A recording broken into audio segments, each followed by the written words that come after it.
আমার এই মাছের রেসিপি কেমন লাগলো অবশ্যই কমেন্টে জানাতে ভুলবেন না। আবার অনুরোধ রইল আগামীকাল আমার রেসিপি দেখার জন্য। ওবরেটটা মাছের তরকারিতে দেবো আমি। এটা খুব সুন্দর লাগবে তরকারিটা খেতে। এই তো লেবুটা দেখি, এই তো নেবুটা, এটা আমি তরকারিতে দেবো। সরষে, গোটা ধনে, জিরে অল্প চারটি, তো অল্প করে পানি দিচ্ছি, দিয়ে আমি সব বেটে নেবো।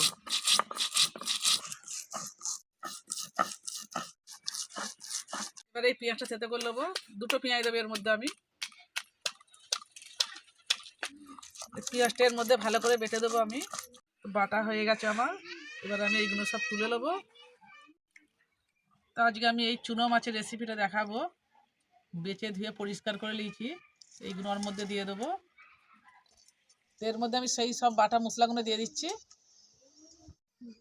তো এই নেবুটাকে আমি গাছ থেকে পেরিয়েছি, তো দেখাচ্ছি।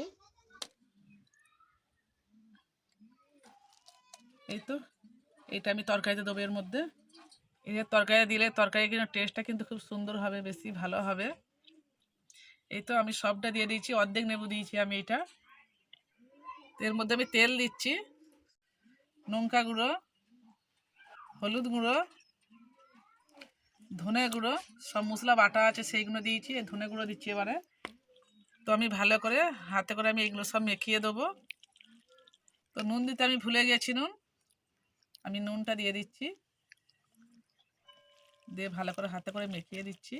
তো এর মধ্যে আমি অল্প করে পানি দেবো, বেশি পানি দেবো নি, অল্প করে পানি দেবো।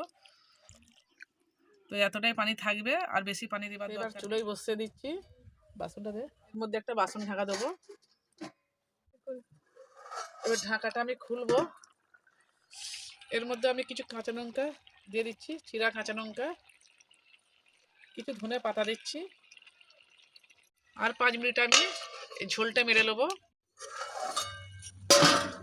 তো পানি সবই মরে গেছে। তো একবার লাতা কাপড়ে করে, কিন্তু খুন্তি দেওয়া, চামচ বা খুন্তি কোনো জিনিসই দেওয়া যাবে না, একবার এরকম করে তরকারিটা ঝেঁকিয়ে দিতে হবে যাতে তলাতে না লেগে যায়।